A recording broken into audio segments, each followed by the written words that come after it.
우리 한번 따라해 보겠습니다. 주와 함께 죽으면 주와 함께 산다. 훌륭한 설교자요 베스트셀러 작가인 존 파이퍼 목사님이 아주 오래전에 썼던 삶을 낭비하지 말라라는 책이 있습니다. 그 가운데 기억에 남는 내용들이 하나님이 우리를 지으셨고 또한 그리스도의 죽음으로 값을 치르고 사셨기에 우리는 하나님께 이중으로 속해 있다고 말하면서 아무도 마지막 날의 삶을 낭비했습니다 하지 않게 하소서라고 기도하는 내용이 참 마음에 기억에 남습니다. 이제 저와 여러분은 한 해를 결산하는 때를 지나면서 다음 주일 한 해 동안의 열매들로 감사의 제사를 드리는 추수감사 주일을 맞이하게 되는데, 과연 나는 이 한 해를 낭비하지 않고 좋은 열매를 많이 맺는 삶을 살았다고 말할 수 있겠습니까? 오늘 성경 본문 디모데 후서는요, 사도 바울이 죽기 전에 마지막으로 쓴 글입니다. 평생 하늘나라의 좋은 열매를 풍성히 거두었던 바울이 자신의 영적인 아들이며 믿음의 후계자인 디모데의 목회가 바르고 잘 되게 하기 위해서 쓴 글입니다. 저는 오늘 이 본문을 통해서 주와 함께 죽으면 주와 함께 산다라는 제목으로 이 시대를 살고 있는 저와 여러분에게 주시는 두 가지 하나님의 은혜를 함께 나누고자 합니다. 첫 번째, 바울과 같이 좋은 열매를 풍성히 거두는 믿음이 되려면 내게서 복음이 제일 커져야 합니다. 내게서 무엇이 제일 커져야 한다고요? 복음이.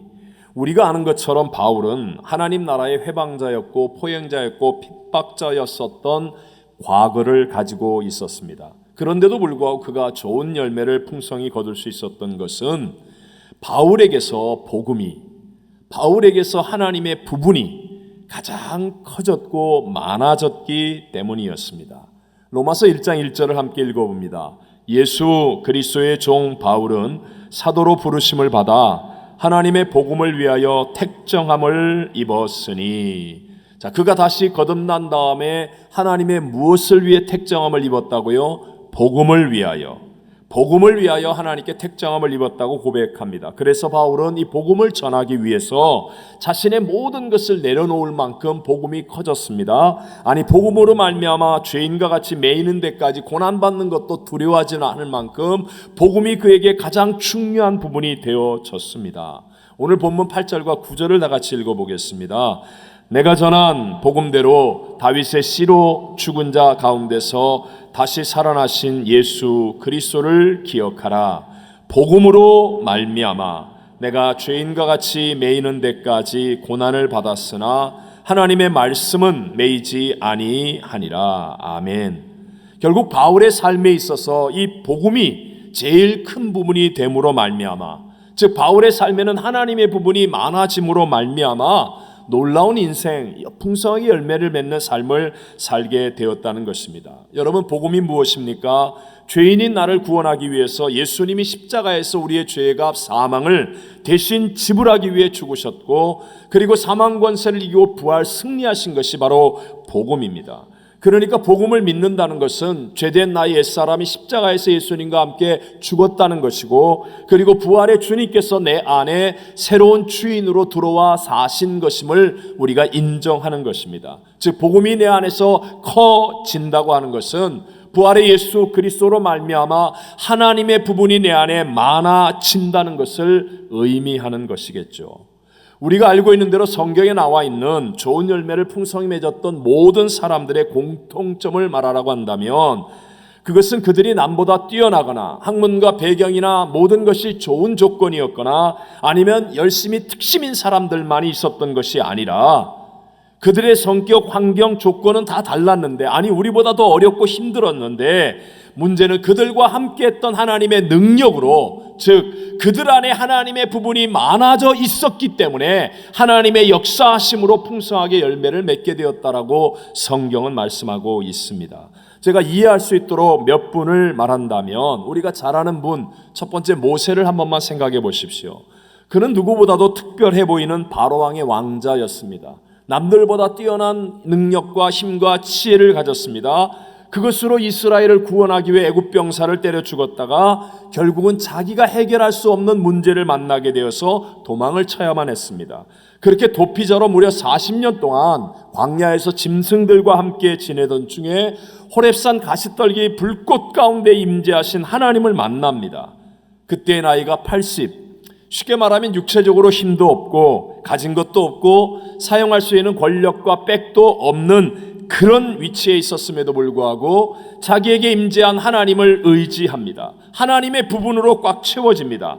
그러니까 세계 최강의 국가 애굽의 바로왕 앞에 나가서도 하나님의 10가지의 재앙을 증거하고 200만 명이 넘는 이스라엘 백성들을 탈출시켰다는 것입니다. 여러분, 이것이 모세의 능력이었습니까? 아니면 모세와 함께 하신 하나님의 능력이었습니까? 하나님의 능력이었죠. 그 모세에 대해서 말하는 성경 가운데 민수기 12장 3절만 읽어봅니다. 이 사람 모세는 온유함이 지면의 모든 사람보다 더하더라. 지면의 모든 사람보다 더했던 모세의 온유가 무엇입니까? 한마디로 얘기하면 하나님이 심판하실 때까지 참는 것을 말합니다.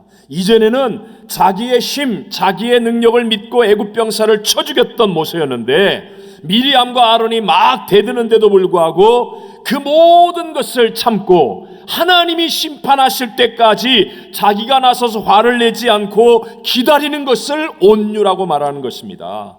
어떻게 모세가 이렇게 온유할 수 있습니까? 모세 안에는 하나님의 부분이 많아졌기 때문이었습니다. 이렇게 하나님의 부분이 많아지니까 나이 80에 힘도 없고 빽도 없고 아무것도 없는 모세였지만 위대한 하나님의 역사를 이루게 되었다는 사실입니다. 자, 우리가 잘 아는 하나님의 마음에 합한 다윗도 항상 하나님의 부분이 많았던 사람 아니겠습니까?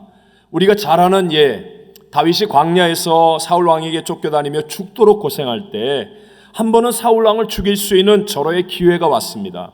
다윗과 그의 추종자들이 숨어있는 엔게디 광야까지 이스라엘의 최정예 부대 3,000명을 이끌고 다윗 죽이겠다고 왔던 사울이 이제 무장을 해제하고 뒤를 보기 위해서 아무도 없는 굴 안으로 들어왔는데 마침 그 굴 깊은 곳에 다윗과 그의 사람들이 숨어 있었습니다.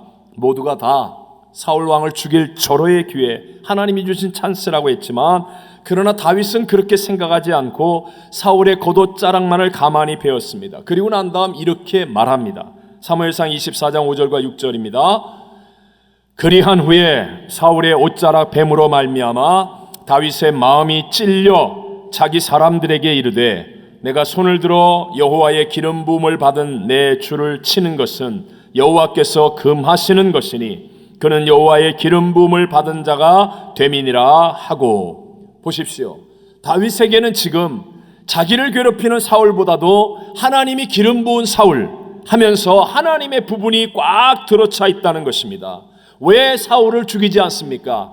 하나님이 기름 부은 자를 치는 것을 여호와께서 금하셨기 때문에 하나님의 부분이 꽉 들어차 있는 다윗인 것을 우리에게 보여줍니다. 또 사무엘하 23장에 보면 블레셋이 다윗의 고향 베들레헴을 점령하고 이제 전투를 벌이는 장면이 나옵니다. 그때 다윗이 어린 시절 옛날에 마셨던 고향의 우물물 맛이 생각이 나서 무심결에 저 우물물 내가 마셨으면 참 좋겠다라고 말하자 3명의 부하 장수가 목숨을 걸고 블레셋 적진을 뚫고 들어가서 그 우물물을 길어가지고 왔습니다.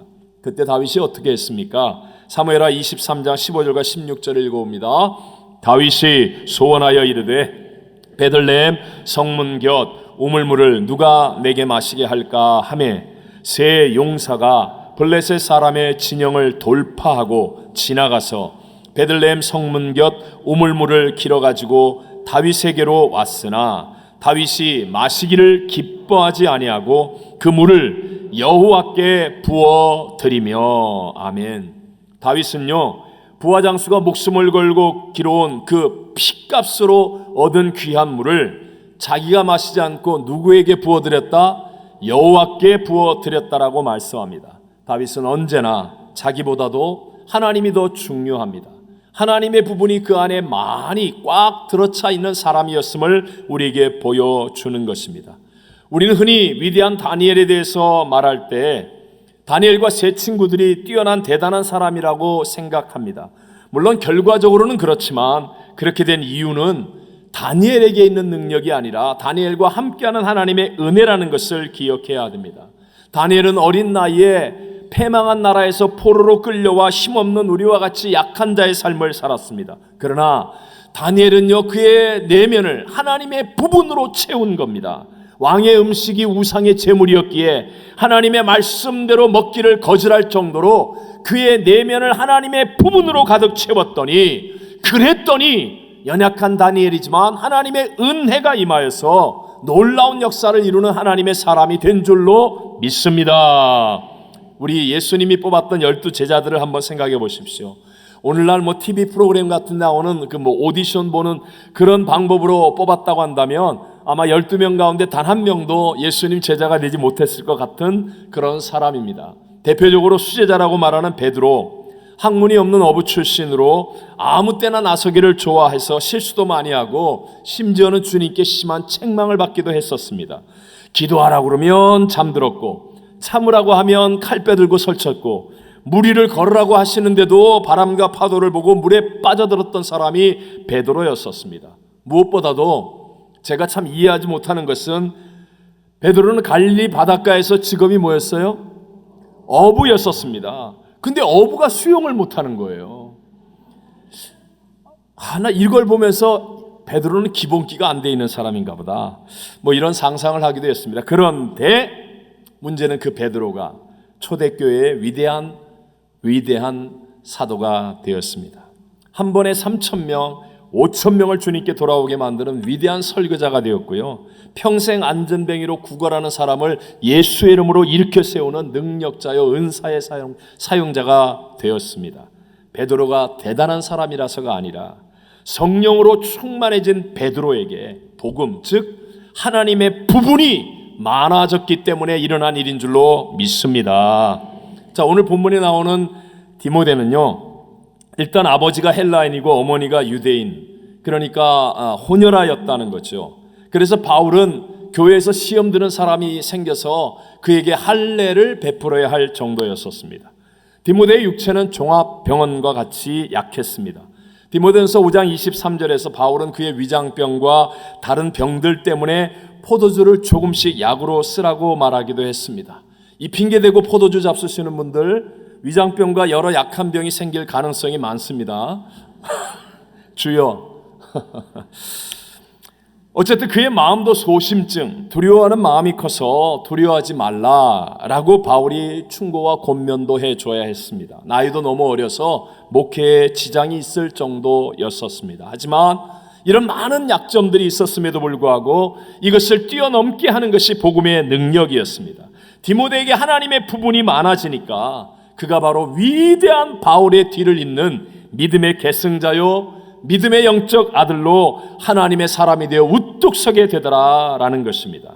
여러분, 이렇게 말씀드린 사람들과는 달리 어떤 사람들과 대화를 해보면 하나님의 부분보다도 자기 체면, 자기 입장, 자기 뜻, 자기 고집이 아주 더 큰 사람들이 있습니다. 어떤 사람은 기도할 때 하나님의 부분이 점점 더 커지는 사람이 있는가 하면 반대로 자기 컨디션 때문에, 아니면 자기 기분 때문에, 아니면 자기 입장 때문에 오히려 자기가 기도를 삼켜버리는 사람들도 있습니다. 선교를 다녀오거나 교회를 오래 다녔어도 자기가 커지는 사람은 하나님의 영광이 나타나지 않습니다. 반대로 무엇을 하더라도 복음이 커지고 하나님의 부분이 점점 커지는 사람이 되어지면 반드시 하나님이 영광을 받으시는 놀라운 일들이 일어나게 될 줄로 믿습니다. 여러분, 내가 강해지는 것 오래가지 않습니다.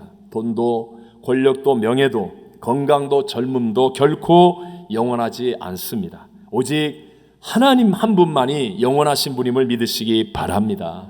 그러니까 내가 교회를 모태신앙으로 몇십 년 다녔고 내 직분이 내 업적이 그런 것이 중요한 게 아니고요, 내가 정말 하나님의 은혜로 채워지고 있는 사람인가, 내 안에 복음이 가득하고 하나님의 부분이 많아지고 있는 사람인가가 더 중요한 것임을 믿게 되시기를 바랍니다. 우리가 하나님의 은혜 안에 거하고 하나님의 부분이 커지면 때로는 우리의 인생에 약함이 다가올 때가 있고요, 질병이 생길 때가 있고 이런저런 문제를 만날 때가 있지만 그것조차도 하나님의 역사를 체험하는, 하나님의 사랑의 기회가 되어지고 하나님의 영광을 나타낼 수 있는 축복의 시간으로 변화될 수 있을 줄로 믿습니다. 결국 하나님의 부분이 커진 사람, 하나님의 복음이 가득 찬 사람은 어떤 상황이든지 어떤 조건이든 상관없이 좋은 열매를 풍성히 거두는 사람이 될 수 있다는 것입니다. 두 번째로, 바울과 같이 좋은 열매를 풍성히 거두는 믿음이 되려면 주님의 음성을 들을 수 있어야 합니다. 무엇을 들을 수 있어야 한다고요? 주님의 음성을. 부활하여 살아계신 주님은 지금도 성령님을 통하여 우리에게 말씀하고 계신 분이심을 믿으시기 바랍니다. 세상의 종교와 다른 것, 세상은 죽은 신을 만들어 놓았기 때문에 말씀하지 않지만 우리는 살아 계신 하나님이기 때문에요, 지금도 성령을 통하여 말씀하는 이 점이 다른 점입니다. 기독교의 힘의 원천은 듣는 것입니다. 들을 때부터 하나님의 힘이 생기기 시작하고 하나님의 역사가 시작되어집니다. 한 성경학자가 구약 성경에서 하나님의 백성들에게 가장 많이 하신 말씀이 내 백성이 듣지 아니하는도다 라고 했습니다. 하나님의 백성 이스라엘의 타락은 언제나 하나님의 음성을 듣지 않을 때부터 시작되었다는 것을 잊지 않아야 합니다. 여러분 잘 아는, 지금 말씀드린 사울왕과 다윗왕의 차이점이 무엇입니까? 똑같이 하나님께 기름 부음을 받았고요, 똑같이 이스라엘의 왕이 되었는데 왜 사울왕은 피폐한 인생, 자신과 가족과 민족을 실패하게 만드는 왕이 되었습니까? 하나님의 음성을 안 듣기 때문이었습니다. 사무엘상 22장을 보면 사울왕은 하나님의 말씀을 전하는 제사장 아히멜렉과 85명을 다 칼로 죽입니다. 이렇게 주님의 음성을 들을 수 있는 기회를 스스로 잃어버리고 오히려 신접한 여인을 찾아가며 하나님의 음성을 듣지 않으니까 하나님이 그 마음에서 제쳐버리는 사람이 되어버리고 실패하는 사람이 됩니다. 반면에 다윗은 나단 선자가 하는 책망도 듣지 않습니까? 자신을 향한 책망이지만 주의 음성으로 듣습니다. 그러니까 살아나는 거예요. 늘 하나님 앞에 주의 음성을 듣습니다. 주님 올라가오리까? 주님 저들을 내 손에 붙였습니까? 주님 저들을 치우리까? 주님 앞에 기도하며 음성을 듣는 다윗이기 때문에 하나님의 마음에 합한 자여 백전백승의 하나님의 사람으로 우뚝 서게 되더라는 것입니다. 여러분 한 번만 생각해 보십시오. 내 생각대로 산다는 것, 이제까지 자기가 살아온 인생의 패턴대로 살겠다는 것 아닙니까?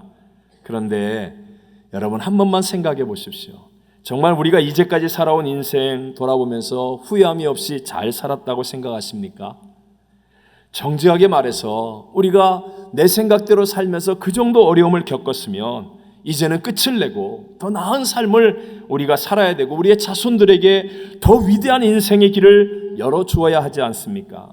그런데 내 생각대로라고 고집한다면 그건 다시 그 패턴으로 돌아가서 또다시 어려움을 겪는 삶을 살겠다는 이야기밖에 되지 않습니다. 그래서 성경은 교회를 향하여 끊임없이 귀 있는 자는 성령이 교회들에게 하시는 말씀을 어떻게 하라? 들을지어다. 어떻게 하라? 들을지어다. 반복하고 반복하고 또 반복하고 또 반복하여 이 말씀을 우리에게 주고 있습니다. 기억하십시오. 하나님께서 우리 인간을 창조하셨는데요, 우리를 만드실 때부터 듣는 존재로 창조하셨다는 것을 기억하셔야 합니다. 자, 여러분 어린아이가 태어났는데요, 어린아이가 말부터 합니까? 듣는 것부터 합니까? 너무 질문이 어렵습니까? 어린아이가 말부터 합니까? 듣는 것부터 합니까? 듣는 것부터. 여러분 태어났을 때 장소를 아십니까? 이해하십니까? 어떻게 태어났는지? 아닙니다. 내가 서울 어디서 어느 병원에서 태어났다고 들어서 그 다음에 이해한 것입니다. 듣는 것이 먼저입니다. 그래서 잘 듣는 청종이 제사보다 낫다고 말씀하시고, 하나님의 최고의 복을 받은 솔로몬의 비결은 렙쉐마, 듣는 지혜입니다. 말씀하시면 내가 듣겠습니다. 믿음이 어떻게 자랍니까? 믿음도 로마서 10장 17절에 믿음은 무엇에서 나며? 들음에서 나며 그리스도의 말씀으로 말미암았느니라. 들어야 믿음이 생기고 인생의 승부가 난다는 것이죠.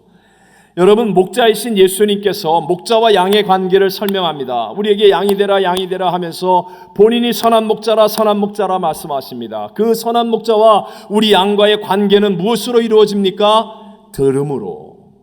양은 안 보입니다. 지독한 근시라서 보이질 않습니다. 어떻게 목자를 구별한다고요? 목자의 음성을 들어서 구별하는 거예요.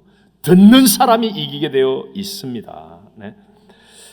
그래서 여러분, 죄송하지만 저도 밤을 새워 기도하는데 설교 준비가 뭡니까? 듣는 거예요. 자료를 일주일 동안, 아니 어떤 때는 설교를 미리 다 준비할 때가 있어요. 하지만 듣는 겁니다. 설교 준비는 듣는 거예요. 들어서 하나님의 마음으로 전하는 것입니다. 교회에 중요한 일들이 있을 때 저에게서 무엇보다 중요한 것은 먼저 주님의 음성을 듣는 시간을 갖는 것입니다. 듣는 것에서 저와 여러분의 인생이 판가름 나는 것임을 제발 믿게 되시기를 바랍니다. 듣고 난 다음에 우리에게 이성이 있기 때문에 우리가 이해하고 그 다음에 추론이 가능하게 되는 것입니다. 근데 만약에 이 듣는 것을 빼버리고 인간이 이성과 추론을 해나가면 그때부터 우리 인간이 만드는 우상 숭배 그리고 죄와 타락이 시작되는 거예요. 우리의 모든 인생의 실패와 잘못을 고치려면 반드시 원인, 시작으로 돌아가야 되는데 그 시작이 뭐냐? 듣는 자리로 돌아가야 한다는 것입니다. 여러분의 인생이 정말 성공의 인생, 풍성히 열매 맺는 인생이 되기를 원하신다면 아멘 하십시오.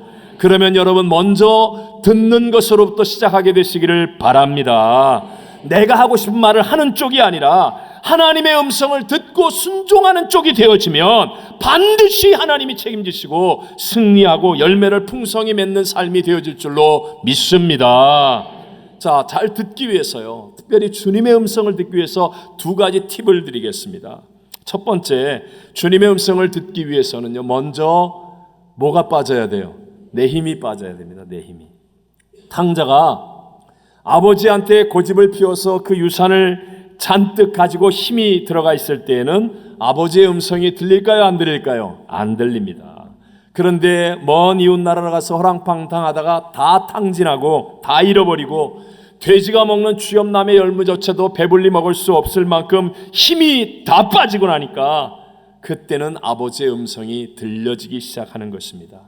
제가 전에 한번 말씀드렸죠. 붓글씨의 대가에게 기자가 찾아와서 어떻게 그렇게 잘 쓸 수 있냐고 질문하니까 한마디로 이렇게 대답을 했습니다.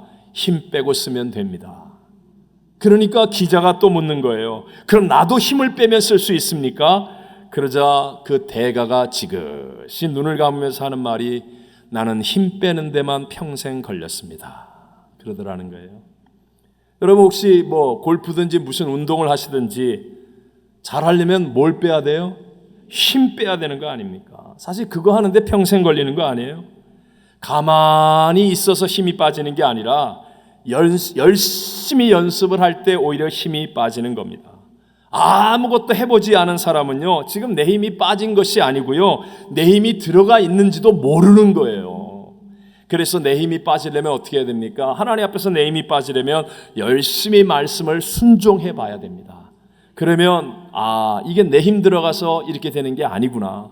힘으로 안 되고 능으로 안 되고 오직 하나님의 신으로만 되는 것임을 내가 이제 깨달았습니다. 천부여 의지없사오니 두 손 들고 주님 앞에 갑니다. 그러면서 힘이 빠지는 거예요. 그럴 때 주의 음성이 들려지고 인도함을 받게 되고 하나님의 위대한 새 역사가 풍성히 열매를 맺게 되는 새 역사가 일어나게 될 줄로 믿습니다. 두 번째는 팁이 주님의 음성을 들으려면 주님과 무엇이 거리가 어떻게 돼야 돼요? 가까워져야 합니다. 주님과의 거리가 가까워져야 합니다. 예수님을 함께 모셨던 마르다와 마리아 이야기를 잘 압니다. 누가복음 10장에 보면 마르다와 마리아가 함께 예수님을 모셨는데요, 마르다는 시험 듭니다. 불평합니다. 왜요? 주님과의 거리가 멀어서 주의 음성을 못 듣는 거예요. 이리저리 다니면서 저 딴 데 구석방 부엌 막 다니면서요, 주의 음성을 못 듣는 거예요. 그런데 칭찬을 받았던 마리아는 어떻습니까? 누가복음 10장 39절만 읽어보겠습니다.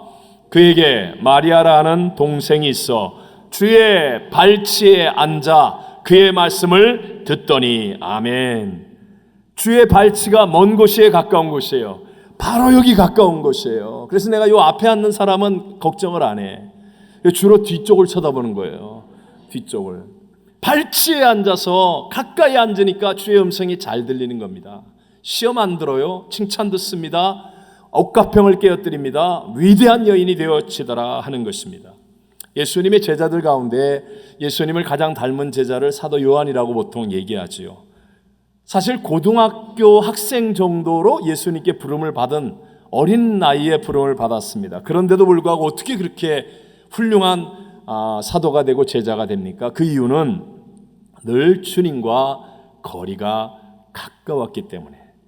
변화산에서도 주님 옆에, 겟세마네 동산에서도 주님과 함께, 성만찬 때는 주님 품에 안겨서, 그리고 대제사장의 뜰까지도 주님 가까이에서, 그리고 유일하게 십자가에 매달릴 때 여자들 빼놓고 제자들 가운데 주님 곁에 서 있었던 제자는 오직 한 사람, 요한밖에 없었어요. 그래서 예수님이 요한에게 내 어머니라, 내 어머니를 부탁한다. 왜요? 요한밖에 없었어요. 그렇게 예수님과 가까운 거리에 있으니까 주의 음성을 듣는 자가 되고, 그러니까 그의 인생이 가장 복되게 변화되는 역사를 이루게 되는 겁니다. 나무로 울창한 브라질의 아마존 정글이나 또는 동남아시아 베트남 같은 그런 열대 우림과 침엽수 정도의 나무만이 간신히 자라는 시베리아 대륙과 차이가 무엇이라고 생각하십니까? 땅이나 환경의 차이가 아니고요, 태양과의 거리 차이입니다. 거리 차이. 오늘 우리도 마찬가지입니다. 환경이 나빠서 주의 음성을 못 듣는다고요? 조건이 안 좋아서, 결단이 약해서 조금은 영향을 주겠지만 진짜 근본적인 원인은 거리 때문입니다. 주님 없는 곳에서 능력을 찾으면 안 됩니다. 주님이 보시는 곳에서, 주님과 거리가 가까워진 곳에서 주님의 음성을 듣고자 하면 반드시 주의 음성을 듣게 되고요, 그로부터 하나님의 능력이 임하여서 우리의 인생에 풍성하게 열매를 맺는 역사를 누리게 될 줄로 믿습니다. 시편 73편 27절 28절을 함께 읽어봅니다. 무릇 주를 멀리하는 자는 망하리니 음녀같이 주를 떠난 자를 주께서 다 멸하셨나이다. 하나님께 가까이함이 내게 복이라. 내가 주 여호와를 나의 피난처로 삼아 주의 모든 행적을 전파하리이다. 아멘. 여러분의 마음이 지금 주님과의 거리가 가까워지고 있습니까? 멀어지고 있습니까? 주를 멀리하는 자는 망하리니 주를 하나님께 가까이함이 내게 복이라. 무엇을 하든지, 다음 주일이 추수감사주일, 이번에 이런 찬양 경연대회, 그러면요 어디든지 자꾸 멀어지고 숨고 등지고 주님께 가까이 가는 자가 복이 됨을 믿으시기 바랍니다. 바울과 같이 좋은 열매를 풍성히 거두는 믿음이 되려면 내게서 복음이, 하나님의 부분이 커져야 합니다. 내 힘을 빼고 주님과의 거리가 가까워져서 주님의 음성을 들을 수 있는 사람이 되어지면 하나님의 힘, 하나님의 도우심, 하나님의 역사하심으로 환경과 상황과 조건을 이겨내고 우리의 삶에 좋은 아름답고 풍성한 열매들을 많이 맺는 복을 누리게 됨을 믿으시기를 주의 이름으로 축원합니다.